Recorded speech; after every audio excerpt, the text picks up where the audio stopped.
think technology has moved on that you can be more a citizen AI person. So I understand the concepts, I don't need to code.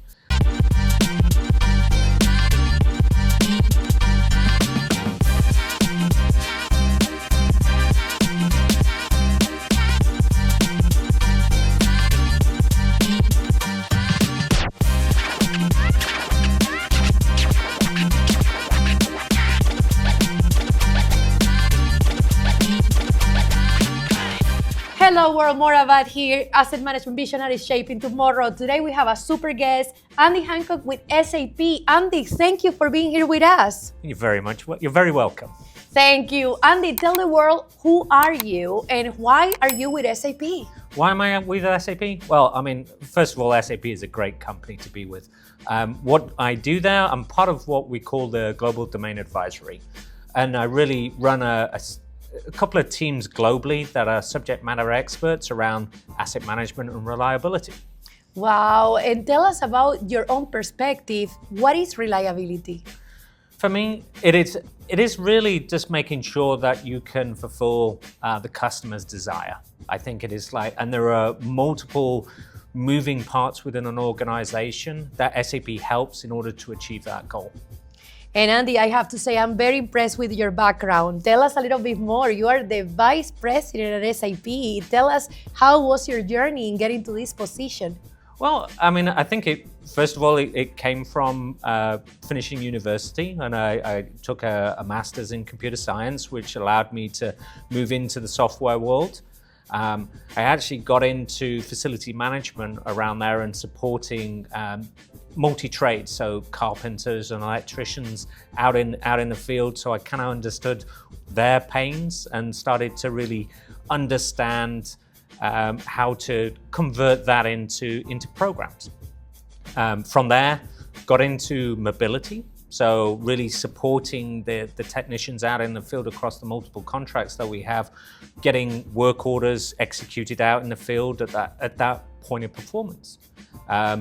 Then as we moved along, the company was acquired by SAP back in 2012, and I moved into the Center of Excellence, which is now the Domain Advisory. So I have support both customers with speaking engagements, with conferences like this.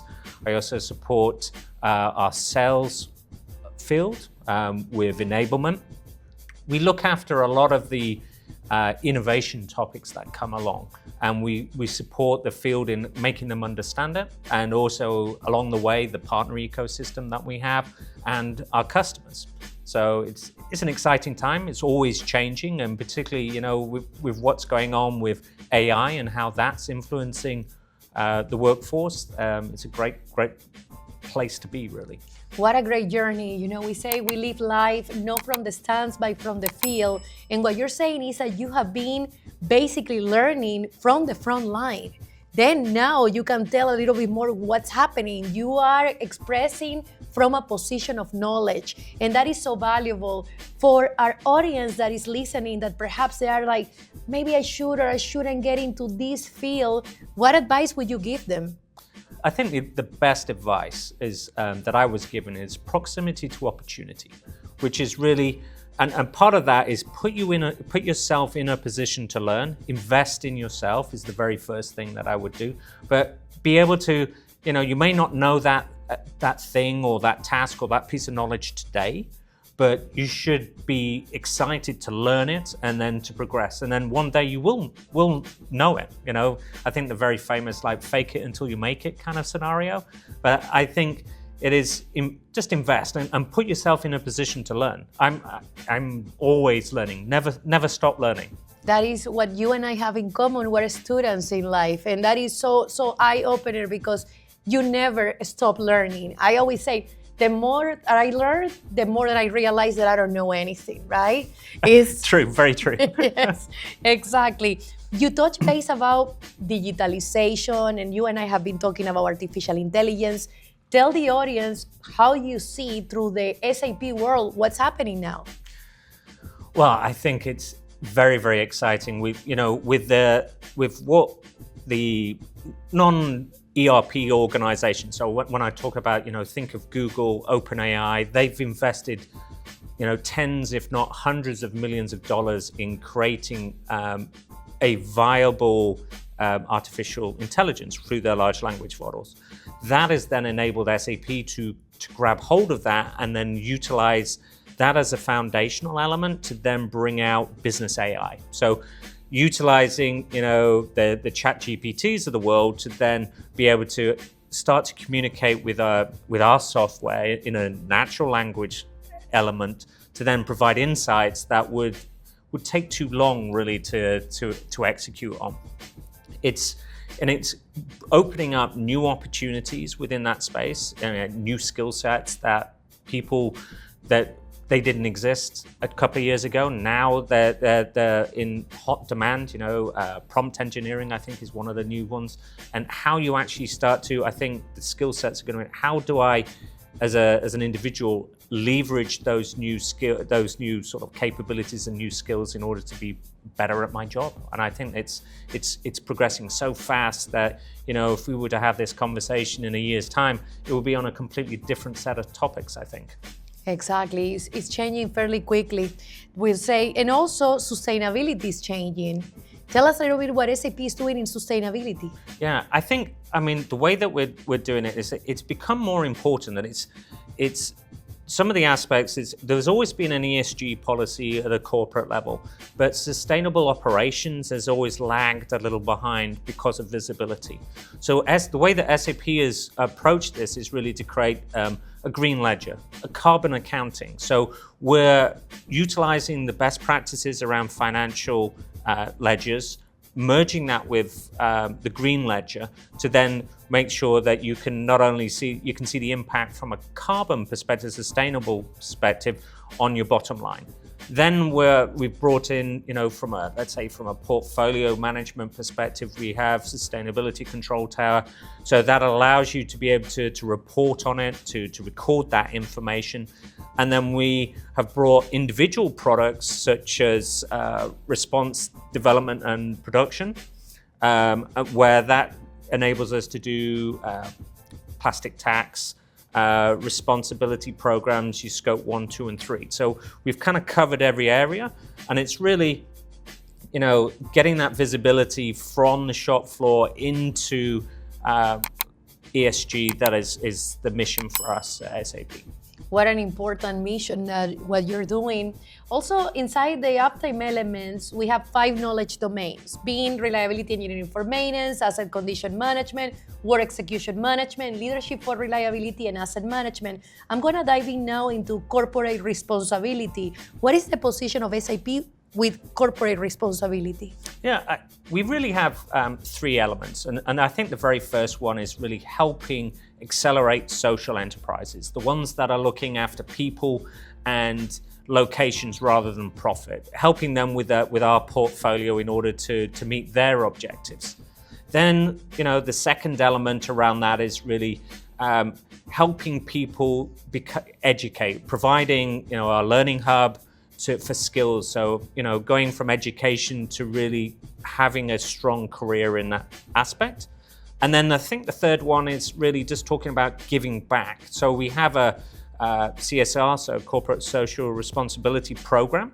I actually have one of my teams is actually going to Africa towards the end of the year to do entrepreneurial guidance and mentor with companies that are just starting out in that space. And we do that every year. It's actually called the Catalyst Program. So we proactively encourage SAP employees to give back into that aspect. I mean, there's local elements. I've done trail building, I've done playground building, and it's really, utilizing not only, your intelligence around corporate, but really what other skill sets can you bring back into your local community? That is so important, seen in a holistic picture. As we always said, we are one, we are connected. Tell us a little bit about SAP and asset management. In what ways SAP supporting customers on asset management journeys? So, I mean, apart from, we have a complete portfolio. So we call it enterprise asset management. We start off at the base layer from an execution perspective. So we've got asset management, plant maintenance as well. But we also have all the connections into the rest of the ecosystem. So we're talking, financial elements, material resource planning, inventory optimization. Then we look from an asset management perspective, pushing that out into the asset health. So asset performance management, I mentioned mobile before, work execution on a mobile device. And then we have a lot of analytics capability around that. So really merging not just the asset health itself and the asset, but the whole ecosystem that sits around that. And we have pushing out into our ecosystem. So we have business networks capability around collaboration. So not only are we looking after our own assets, but your customers' assets as well within that space. What would you tell the people that are watching us? What are the three, I know there are many, but three strengths that SAP provides to the community? I think it is the end-to-end visibility. That would be one of those. I think it's ability to innovate. SAP sometimes, most people think it's just a system of record or a system of transaction, but we have the capability of the system of innovation and the system of intelligence. We can push out into those spaces. We have a lot of customers around the world that are utilizing SAP knowledge and business processes in order to be excellent in their particular field. And then I think the third thing, it goes back to humans. SAP employees, they just want to really help the world run better. That is beautiful. The human element, that is such an important thing. Where do you see our industry heading, let's say 5 years from now? I think what we see is, there's going to be more interconnection. I still think there's too much silos in organizations. The reliability team, the maintenance team, the strategy team all tend to be running independent. I think where we're going to see is more of an orchestration element. So people in, let's say in the supply chain, in the forecasting, where production is impacted, you will see information coming from outside of the maintenance organization impacting the way that maybe we do an overhaul this week rather than next week, because it has a direct impact to the production orders that are being created today. Very clear.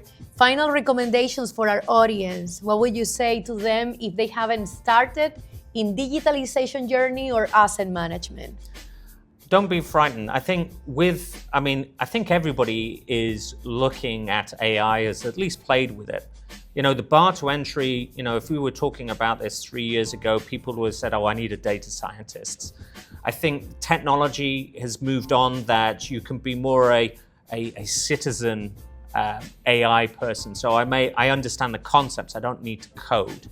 And I think it is definitely an inflection point. We see the innovations moving fast. So I would suggest you really need to be starting to embrace it.